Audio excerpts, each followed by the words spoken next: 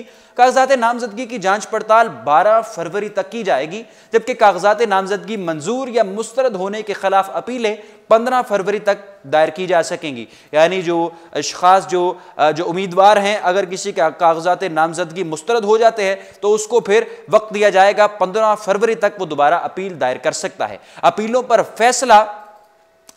पर फैसला 17 फरवरी तक किया जाएगा और उम्मीदवारों की हतमी फहरिस्त 18 फरवरी को शाया की जाएगी, जबकि कागजात नामजदगी वापस लेने की आखिरी तारीख 19 फरवरी मुकर्रर कर दी गई है। इलेक्शन कमीशन की दस्तावेजात के मुताबिक पंजाब से 34 उम्मीदवारों के नामजदगी पेपर जमा हुए हैं, जिनमें से 21 जनरल सीटें, 5 खवातीन के लिए मखसूस सीटें, 5 टेक्नोक्रेट सीटें और 3 अक़लियतों के लिए मखसूस सीटें शामिल हैं। सिंध से 47 कागजात नामजदगी जमा हुए हैं, जिनमें 23 जनरल सीटें, 11 टेक्नोक्रेट्स के लिए मखसूस सीटें, 9 खवातीन और 4 अक़लियतों के लिए मखसूस सीटें शामिल हैं। बलूचिस्तान से 28 कागजात नामजदगी फॉर्म जमा किए गए हैं, जिनमें 15 जनरल सीटें, 7 टेक्नोक्रेट्स के लिए मखसूस सीटें और 6 खवातीन के लिए मखसूस सीटें शामिल हैं। खैबर पख्तूनख्वा से 3 मार्च को होने वाले इस सैनेट इंतखाबात के लिए कुल 34 कागजात नामजदगी जमा हुए हैं, जिनमें 20 जनरल सीटें, 6 टेक्नोक्रेट्स के लिए मखसूस सीटें और 8 खवातीन के लिए मखसूस सीटें शामिल हैं। दस्तावेजात के मुताबिक वफाक के ज़ेरे इंतजाम कबायली इलाका जात फाटा से सैनेट इंतखाबात के लिए कोई नामजदगी नहीं हुई, ताहम इस्लामाबाद से टेक्नोक्रेट सीट के लिए एक उम्मीदवार के कागजात जमा करवाए गए हैं। ऐवान बाला में सेनेटर्स की नशिस्त 6 साल की मुद्दत पर मुहीद होती है और तकरीबन हर तीसरे साल 50% सेनेटर्स रिटायर होते हैं और फिर खाली नशिस्तों पर नए सेनेटर्स के लिए इंतखाबात करवाए जाते हैं। पाकिस्तान पीपल्स पार्टी के रहनुमा और सेनेट चेयरमैन रजा रुबानी, कायदे हिज़्ब इख्तलाफ चौधरी एहतजाज एहसन, पार्लिमानी रहनुमा ताज हैदर, पार्टी के तर्जुमान फरहतुल्लाह बाबर समेत पीपल्स पार्टी के 26 में से 18 अरकान की मुद्दत मार्च में मुकम्मल हो रही है। आइन के आर्टिकल 62 के तहत सैनेट उम्मीदवार की उम्र 30 साल से कम नहीं होनी चाहिए, जबकि इसे मुतल्लिका इलाके या सूबे में तस्दीक शुदा वोटर लिस्ट में भी शामिल होना जरूरी है।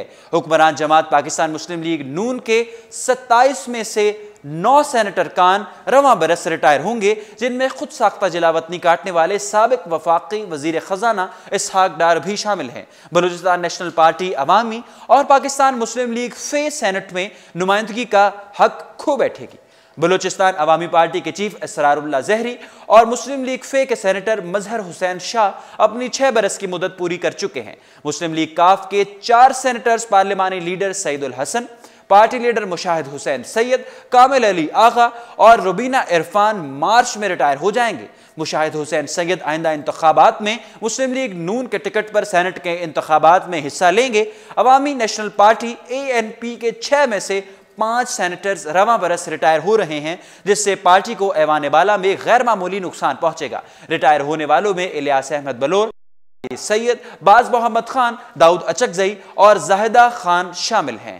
ऐवान बाला से रिटायर होने वाले कुल 52 अरकान में से मुत्तहिदा कौमी मूवमेंट MQM के 8 में से 4 सैनेटर्स भी मार्च में रिटायर हो रहे हैं। इनमें ताहिर हुसैन, नसरीन जलील, डॉक्टर नसीम और मौलाना तनवीरुल हक शामिल है। जमीयत उलमा इस्लाम फे के 5 में से 3 सैनेटर्स हाफिज हमदुल्ला, मुफ्ती सत्तार और तलहा रिटायर हो जाएंगे। इसके अलावा आज़ाद उम्मीदवारों में 10 में से 5 सैनेटर्स भी रिटायर हो जाएंगे।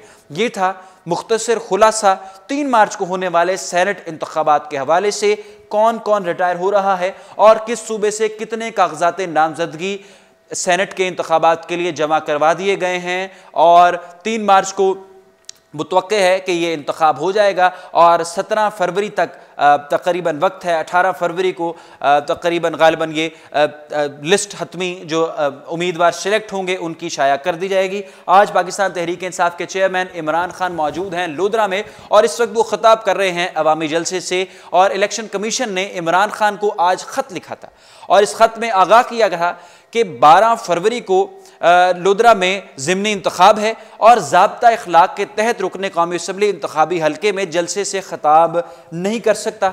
12 फरवरी को इंतखाब होने जा रहा है और आज उसके लिए उसी की तैयारियां थी। पाकिस्तान तहरीक इंसाफ अपना पावर शो कर रही है, लोगों को मोबिलाइज कर रही है, लोगों को इकट्ठा कर रही है और इमरान खान भी कहिए कि लोगों को उनमें एनर्जी पैदा करने के लिए और वोटर्स को बैलेट बॉक्स तक लाने के लिए ये जो मरहला होता है बड़ा कठिन, जब वोटर घर से निकले और बैलेट बॉक्स में जाकर वोट दे और वोट भी पाकिस्तान तहरीक इंसाफ को दे, इसी की मार्केटिंग के लिए पावर शो करना था, लोगों को मोबिलाइज करना था और पाकिस्तान तहरीक इंसाफ के चेयरमैन इमरान खान को आज इलेक्शन कमीशन ने रोक दिया था। इलेक्शन कमीशन ने खत लिखा और खत में कहा कि कौमी असम्बली के हल्का NA154 लोधरां के इलाके अड्डा पीली वाला में तहरीक इंसाफ जलसा करने जा रही है, जिसमें पाकिस्तान तहरीक इंसाफ के चेयरमैन ज़ाब्ता इखलाक के तहत आवाम से खिताब नहीं कर सकते, वहाँ पर पिंडाल से खिताब नहीं कर सकते। इस कॉन्टेस्ट में, इस इंतखाब में, इस बाई इलेक्शन में जो जहांगीर खान तरीन साहब के साहबजादे हैं अली खान तरीन, वो कंटेस्ट करने जा रहे हैं हल्का NA154 में।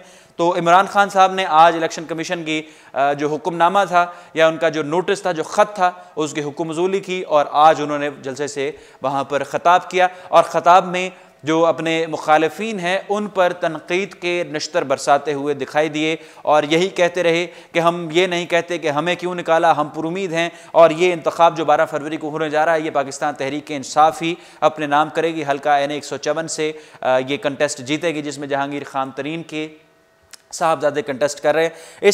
आपको याद है कि जब नाअहल किया था जहांगीर खान तरीन साहब को इलेक्शन कमीशन ने, सुप्रीम कोर्ट ने जब उन्हें नाअहल करार दिया था, तो फिर अली तरीन का उन्होंने नाम सामने लेकर आए वो कि अली तरीन जहांगीर खान तरीन के बेटे इसमें कंटेस्ट करेंगे। तो सोशल मीडिया सार्फिन ने इमरान खान को और पाकिस्तान तहरीक इंसाफ की पॉलिसी को हदफ़े तनकीद भी बनाया था और कहा था कि इस पार्टी का मंशूर, इस पार्टी का जो मोटिव है और जो इस पार्टी का एजेंडा है और इस पार्टी का जो आप वोटर्स को देते हैं, अपना मंशूर देते हैं, वो मंशूर ही मौरूसी सियासत के ख़िलाफ़ है।